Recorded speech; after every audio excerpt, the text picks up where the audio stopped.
Welcome to the Duckpin Podcast with your host, Brian Griffiths. And now, here's Brian.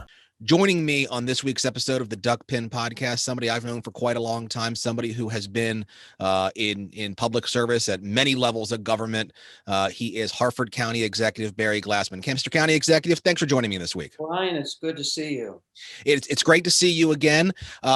Let's talk a little bit about the COVID response going on in Harford County. Obviously, when you ran for county executive the first time, a global pandemic, not something that necessarily you were expecting to be having to deal with. Kind of talk about what the situation is in Harford County right now and some of the challenges that you guys have faced over the course of the last year. Yeah, my dad teases me. He said I got all my holes punched on my ticket being county executive. We unfortunately, my first year, and we just had the 5th anniversary, we had 2 of our deputies killed by a fella down in Abington in Harford County, which never happened before. About a year later, we had a blizzard. I'm glad it hasn't been quite that bad, but we had 36 inches of snow my 3rd year. And so this second term started out, I thought was going to be one of those second terms where we've done a good job with the budget, we've created jobs, and I thought, man, I'm going to get to coast. But so much for that. Last March, it's been about a year, we got hit with this COVID pandemic. And I tell you, the county, we have fared pretty well. We've been able to kind of keep our metrics kind of in the middle. I mean, we were below 5 and around 5 most of the summer and into the fall. Now, we did get that spike, and we're above the state average right now. We're starting to see that temper. But on the health side, we've done pretty well. And early on, I joined some other county executives and commissioners to make sure we got a piece of that CARES funding. The original federal bill only gave funding to about 4 counties, the 4 larger, over 500,000. So we really had to lobby Secretary Brinkley and the governor kind of interceded for us to make sure that all the counties could get that funding and disperse it, half of which went for COVID or related medical expenses, the other half for our businesses and our restaurants and so forth. So, and we've spent all of that. Harford County had about $42 million. We've expended all of that. Congress couldn't get its act together, and it had a December 31st deadline. So our accounting folks wanted to get that spent by Thanksgiving. They did finally pass a bill at the last minute and extended the expenditure deadline, but we've already invested that back into the community. And right now we're waiting to see what the second stimulus and we get some additional funding for businesses. My hope is this next phase, we're opening schools here March 1st in Harford County. We had started a hybrid back in September and October before the governor said we were going to get another bad phase. And so we're going to hopefully open up schools March 1st at a hybrid system. And I hope we gradually get businesses back to where they were. I never instituted any additional restrictions above what the state did. I know some counties in the state went beyond what the governor did, but we pretty much figured we were going to try to strike that balance of try to keep folks healthy, but also try to keep that economy open as much as you could. And it doesn't make everyone happy, but that's the kind of approach I took. Yeah, definitely. Anytime you're in an executive position, you're never going to keep everybody happy.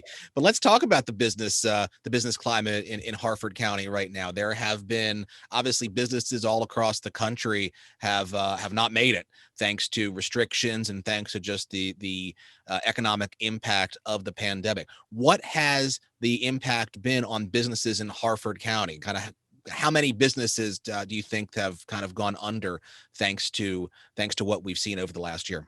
We've lost some of our some small restaurants that have had a difficult time. Some of them have adapted to the carryout model, and I did restaurant grants, 2 phases, one in the fall, additional round around Christmas, and right now we're going to do that last round from some state funding. So we've tolerated it pretty well. I think as is the case, government employees always fare better during these type of events. And we've got the Aberdeen Proving Ground, our largest employer, a federal base, and they stayed employed. Local government, Upper Chesapeake University of Maryland healthcare system. So some of our top employers all were able to stay employed. And quite frankly, like the Home Depots, our hardware, our contractors, home builders stayed pretty strong. I would say that we, in Harford County, I never closed down a day. My inspectors never missed a day of plumbing inspection, sediment control, you name the whole range of things that kind of keep the business of constructing things moving.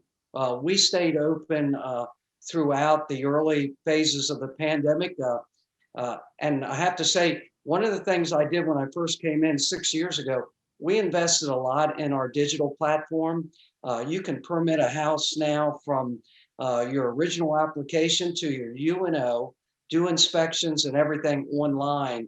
And some of those platforms really helped us continue to stay in business and do those type of inspections. So, and we've had a hot housing market. I think most counties have, but ours has been tremendous. So my revenue numbers are stable, if not a little bit better than what we had predicted. So I think that's part of Harford County having a kind of diversified, resilient economy. So other than everyone tired of being pinned up and the waterboard torture of COVID numbers and vaccine numbers every day, I got to say that we've kind of fared pretty well through this storm.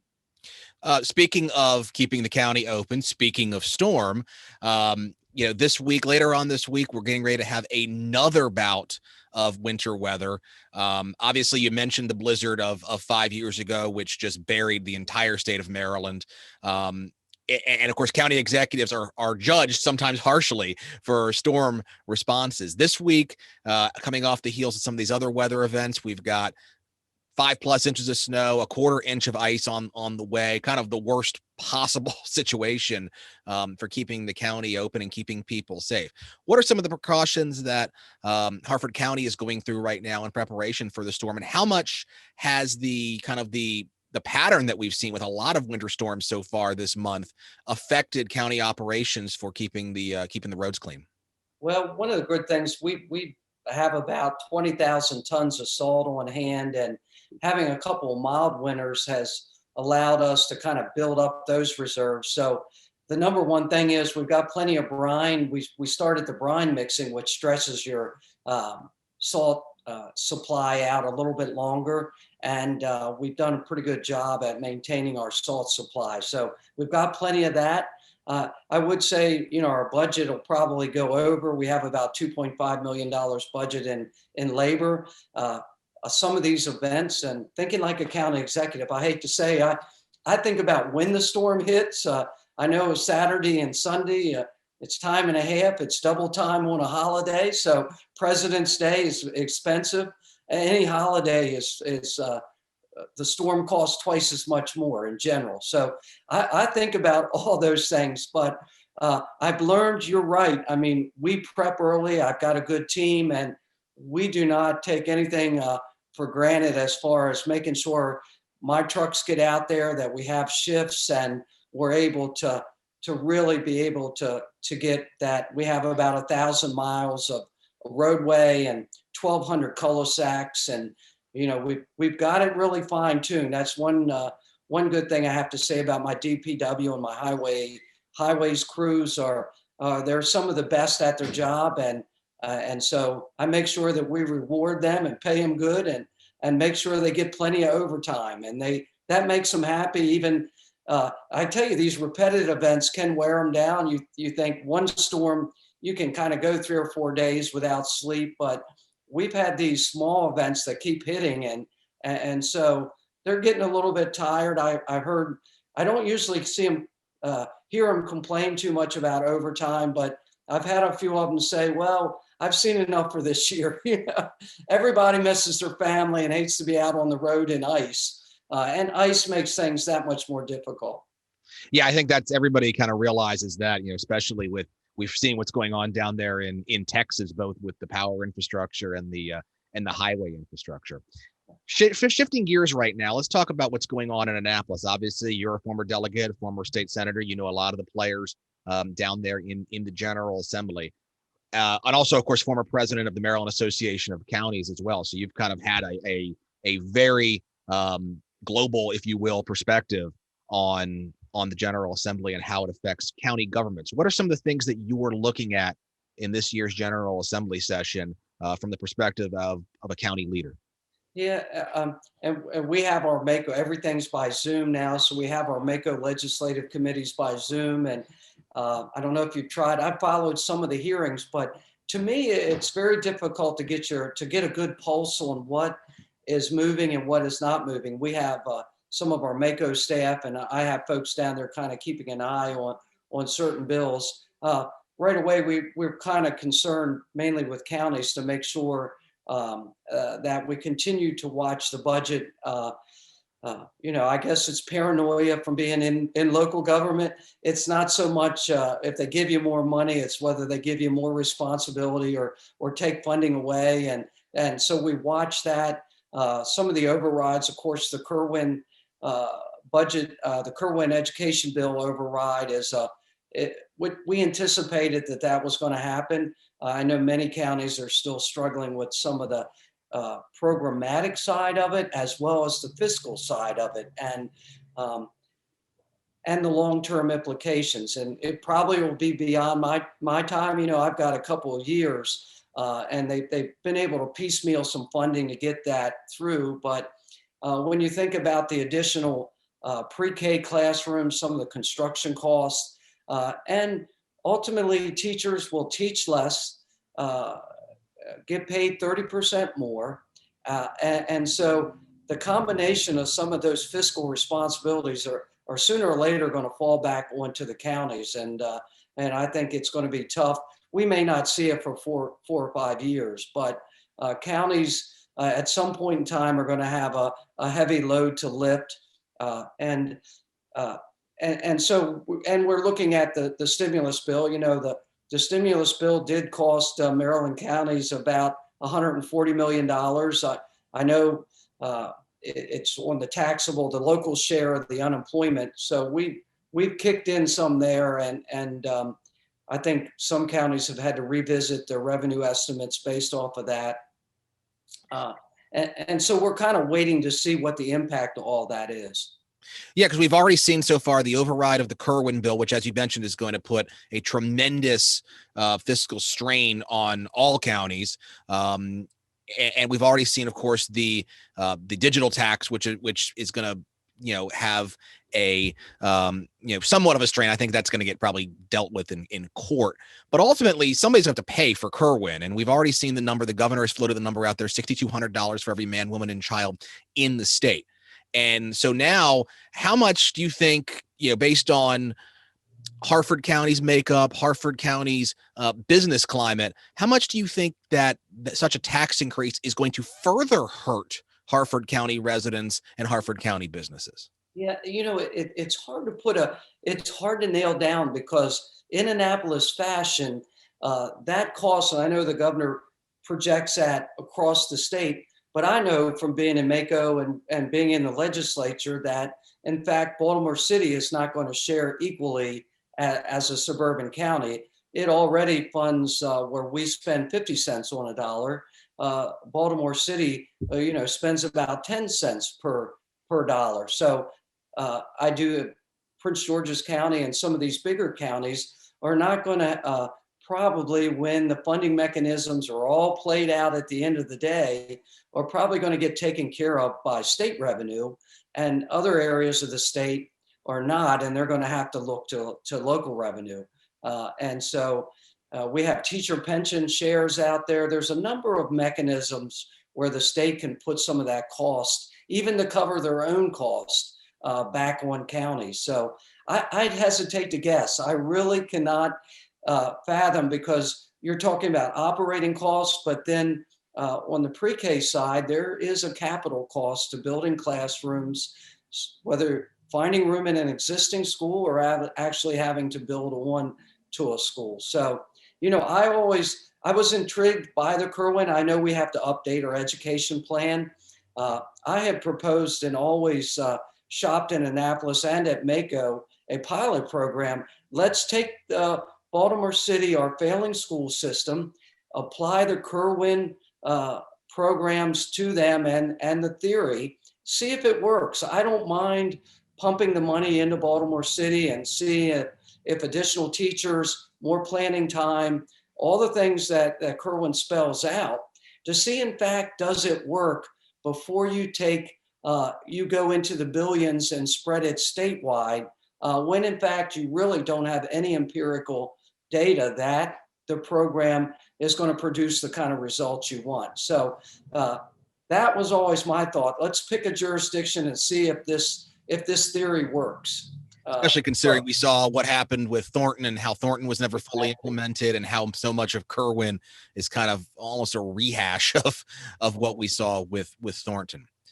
Obviously, your time as county executive is drawing to a close. You've still got almost 2 years left, but you are term limited, and we have heard discussions of your political future. In 2016, you floated the idea that you might run for U.S. Senate, ultimately did not.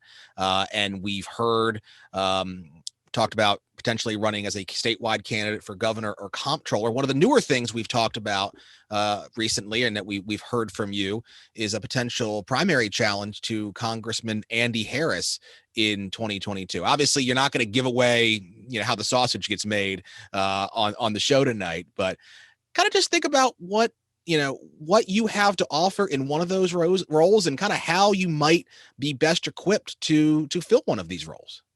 Yeah, I always thought I was probably my being able to work in the legislature and in Mako and stuff. It probably statewide always appealed to me. I do think public service is a noble service that government can work. And the federal thing always was, it has gotten so partisan and so kind of fragmented that I kind of had that as like a number 3 option. That I've had folks over the years. My father sold cattle in Galena growing up when we had a farm, and that's up on the upper end of the shore, and we go over there once a week to sell beef cattle, and then we go into Chestertown. And it turned out we loved going into Chestertown. We only went in there for lunch if my dad did well at the auction. But I saw Washington College there, and I was like, well, that's a neat school. I like Lincoln. I like history.